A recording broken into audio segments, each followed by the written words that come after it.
don't touch shit. You're not supposed to touch shit. Hey, can I cuss? Is that okay still? We Okay. prefer you not, Speaking to Jamar's mic. let it fly. Okay, I got you. Into Jamar's mic. Is this close enough? I'll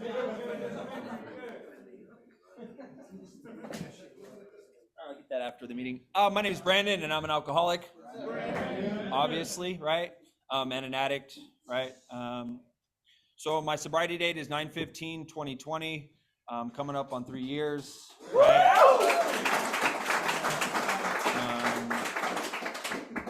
Let's see. How long do I have? 30. 29 and a half inches. They're supposed to have a phone in group, so. This is- Accountability, right? Accountability. Congratulations once again, Scott, getting up here and speaking. It's shit's fucking hard to get up here. I did not want to come when Adrian called me. Do you want to come speak? Fuck no, right? But what I've learned in recovery is show up anyways. Say yes. Have you guys seen the movie Yes Man with Jim Carrey? Right? Apply that same principle to like recovery, and you'll be surprised at the results, right? I'm sure he had like a great time, like at a rave, and like he married some chick or whatever, right? The outcomes were good for him, but like us in sobriety, you'll get that and more, right? So like be the yes man to your recovery. That's all I have. Thank you guys. Right? No. If only, right? If only, right? So what happened, what it was like, what happened, and what it's like now. I was born to a single mother in Whittier in 1987. My mom and my father met at Chrysalis in Santa Monica. It used to be co-ed. I've since been back to that place and spoke. I haven't found the bathroom that I was conceived at, but that's where my parents met, right? You guys know the program in Santa Monica, Chrysalis, right? It's all men now for this reason, right? So my parents met in rehab, so I was already destined for greatness, right? My father hung around until like the day before I was born, according to my mother, and then left the day I was born, and actually come to find out that is the truth. So my mom checked into sober living to carry me through term sober. One of the better things that she did, but as soon as I was born, she was back into her addiction. My mom was an alcoholic and a heroin addict. My mom was adopted and severely abused, molested, and neglected as a child. And so that was carried on into my home as a child, right? Generational, what do they call it? Generational trauma, generational curses, right?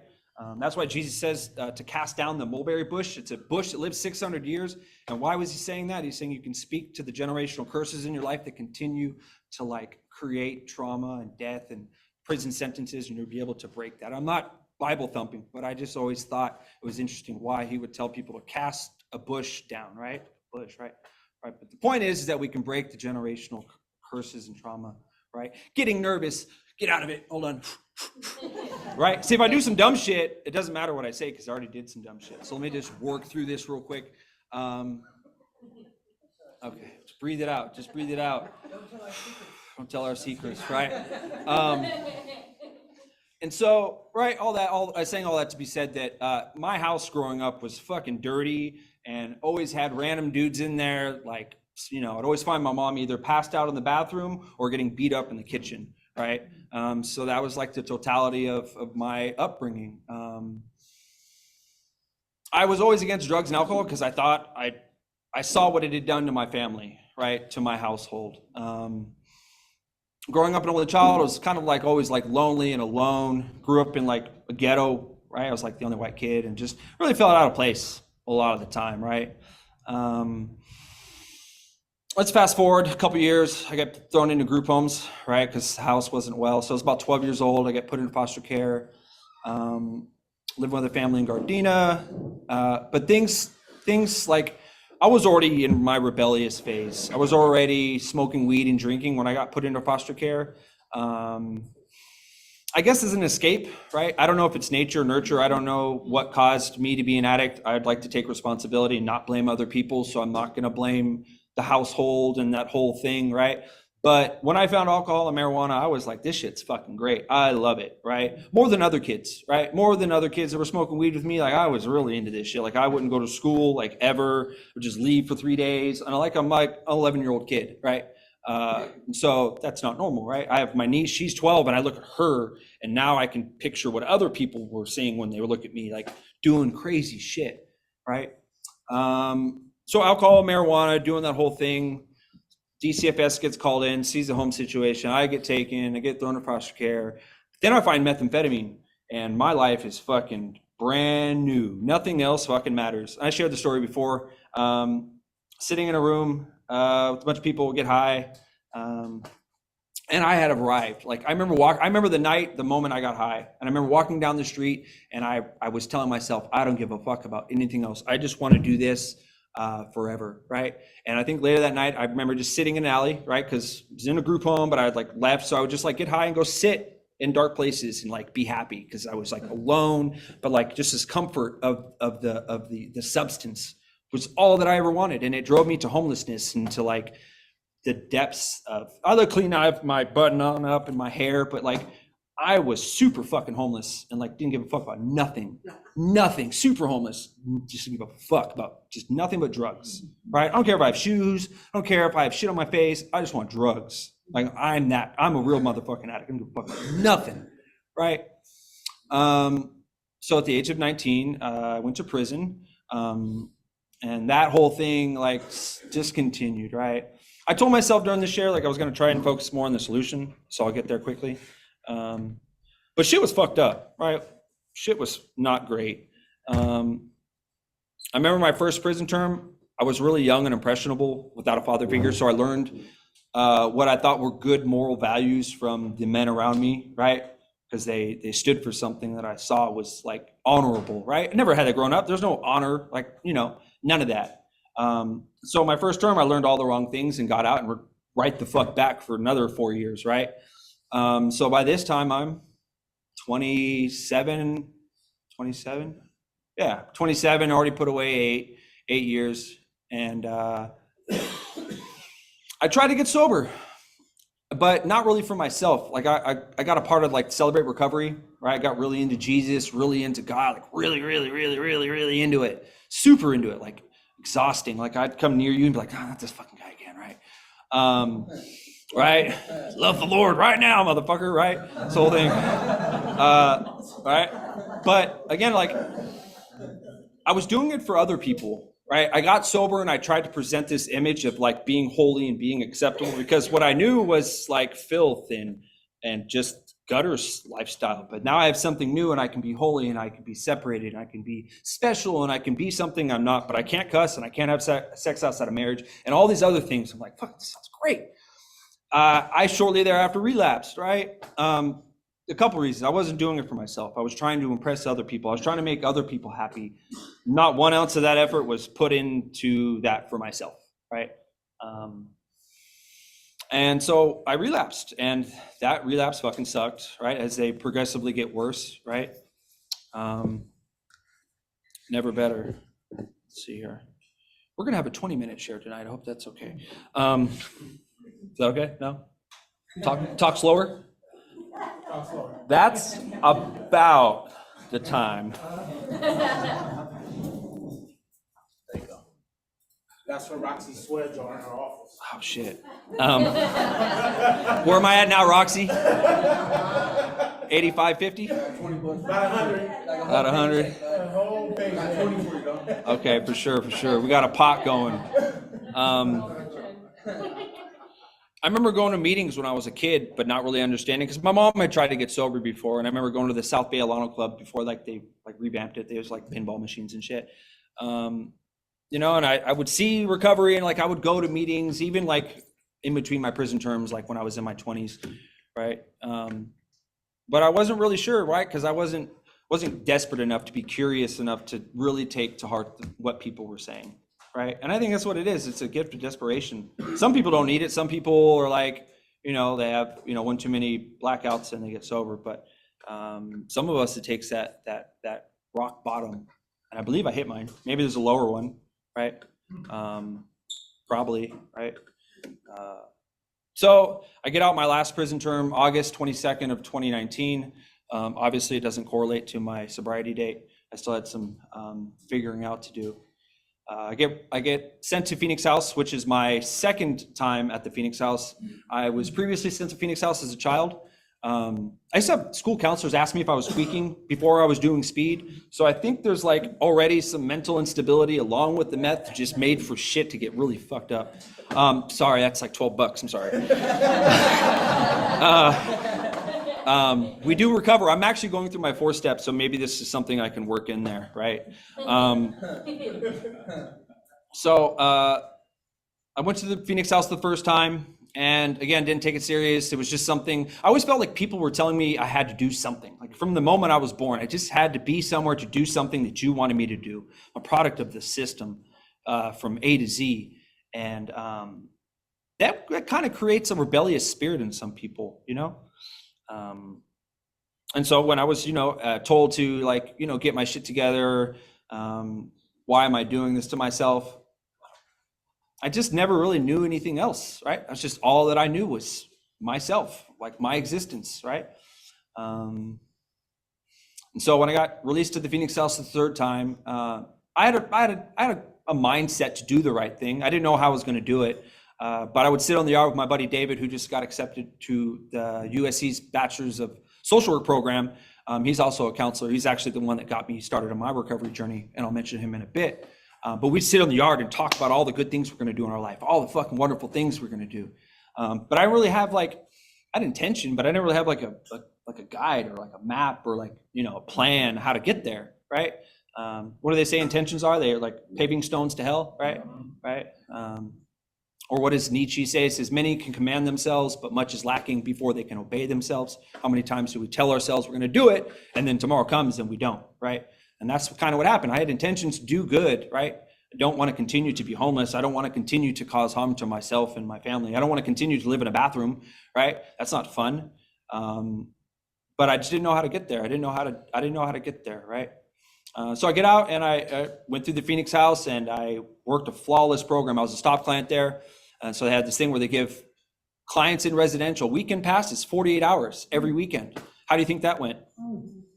I was getting drunk every fucking weekend. Coming back up to a podium just like this, to be like, sobriety's great, just working on this program and everything would be good, right? And fucking straight off to my room to, text my girl or whatever, right? I thought I was fooling people, right? I had a good job and I was like, I'm just getting over on all these fucking people, right?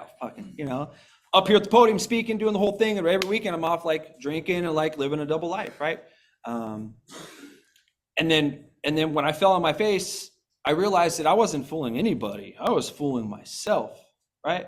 I was fucking tricking myself, right? I could tell a counselor all the things they want to hear, the treatment plan, the goals, it's all great, groovy. But when I walk out the door, it's on me to actually follow through because it's on me to bear the consequence, right?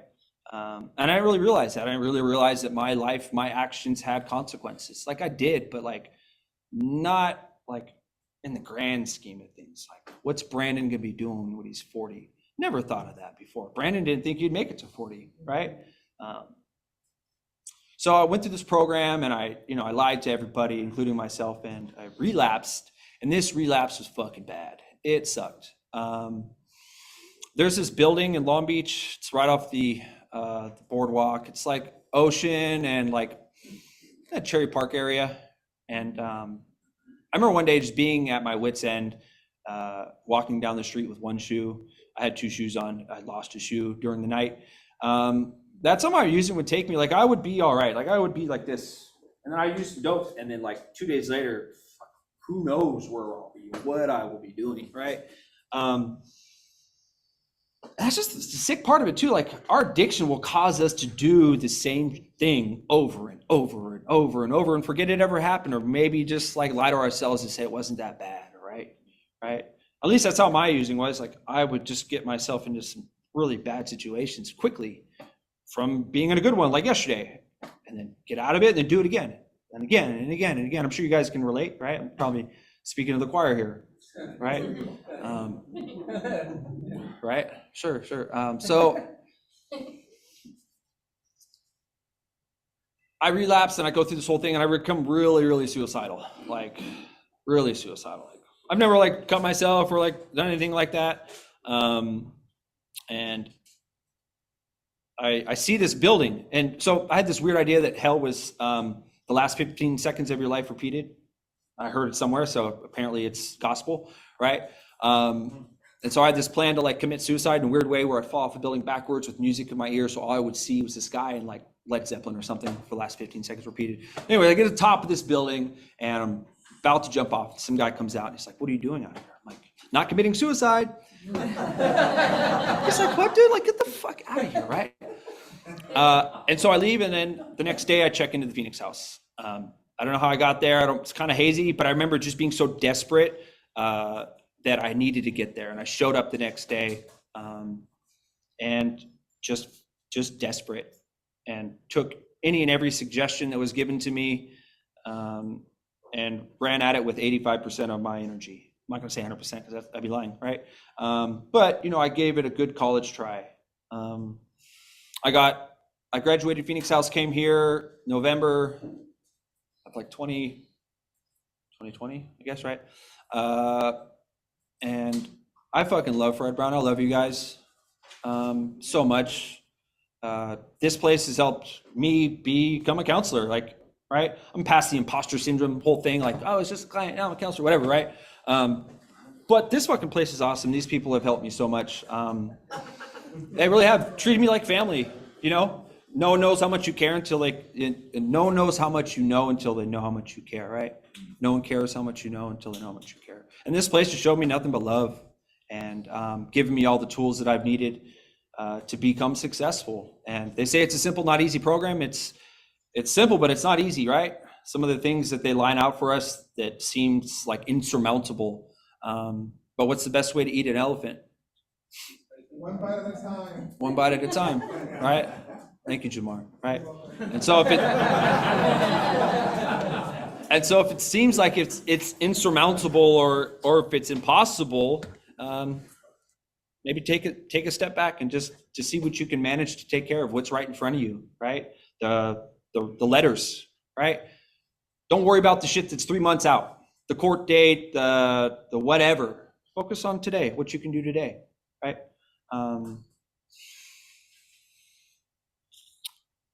I would say that education for me has been one of the biggest, alongside obviously my recovery, right? My recovery has given me the opportunity to find an education and get an education.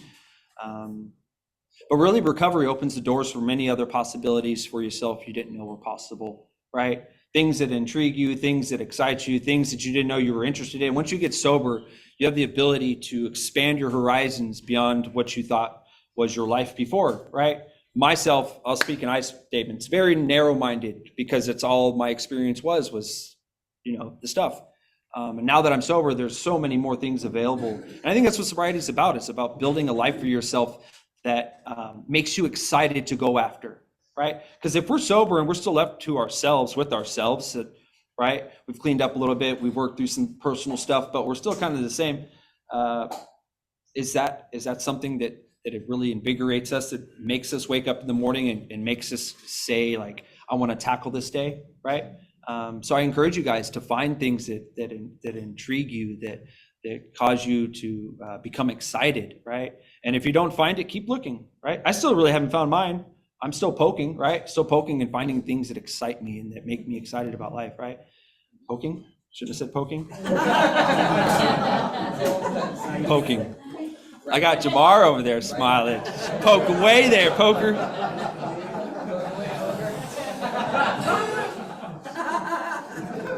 I don't know if what I'm doing is wrong, so I'll just keep doing it. So like, I remember being in treatment though, and like just taking the suggestions and doing them. Get a sponsor. I don't know why it seems stupid. Okay. Work through the steps. Okay. Right. Be of service, get a commitment. Okay. Those basic things, just say yes to those and you'll be surprised at the results, right? Am I missing anything? Don't do drugs. Obviously don't do drugs, right? I would say find the strength to become more sociable, because it's a part of recovery is getting out and becoming uncomfortable, right? there's a good saying that I like. It's be authentic, surrendering the outcome and doing the uncomfortable work, right? Be yourself, show up in your life as you are. Don't fake it for anybody, right? And then find out what the results or find out what the outcome is, and then deal with what your part yours is, right? The uncomfortable part, speaking in a meeting or shaking someone's hand, making a cup of coffee, giving a chip and a hug, whatever. Does anybody here really struggle with like social interactions with people? Right. So I encourage you, get up and speak, get up and do things, right? Get out of your comfort zone. If you stay in your comfort zone, probably not a lot of work is getting done, right? We have to get uncomfortable. Get around some people that you trust, right? Find your trudging buddies, find the people that you can walk to and say, I'm not doing good right now. That's been one of my biggest things, is the ability to walk over or talk to somebody and tell them I'm not doing okay, right? I'm sober almost 3 years. I'm a counselor, I'm in school and all this other stuff, but I still don't have a lot of things figured out. Guys, I don't. Still a work in progress, still working daily. Hence why I'm working on my 4-step. Asked my sponsor and for some work, and that's what he gave me, right? Now, again, I'm not like, if you're thinking it's too much, it's not. You can find a manageable balance in life and where recovery doesn't seem like a chore, can seem fun, right? If it's not fun, it's because you're not doing it right. Find a different meeting, find a different group, find a different sponsor, right? Obviously not finding excuses why it isn't working, but if it isn't working, you have the power to change, right? Your whole life, right? You can make it to be where it's a fun thing. Recovery works for some people, and then not why others, right? That could be a reason, right? People remain unhappy and then they blame the program, right? So I just encourage you guys to be proactive in your lives. Think big as possible, as bigger than you think you can big, and then dream bigger, right? And shoot for that. And if you don't hit it, you'll still hit big, right? But yeah, I really appreciate you guys allowing me to speak. I just want to encourage you guys and just say that don't give up. If you guys think that it's impossible, it's not. And if you guys are having a hard moment, just reach out, talk to somebody. If you guys see me, pull me over. Because obviously you guys can see it's hard to get me to shut up. But feel free to pull me over, reach out. If you guys have a question. Thanks, you guys.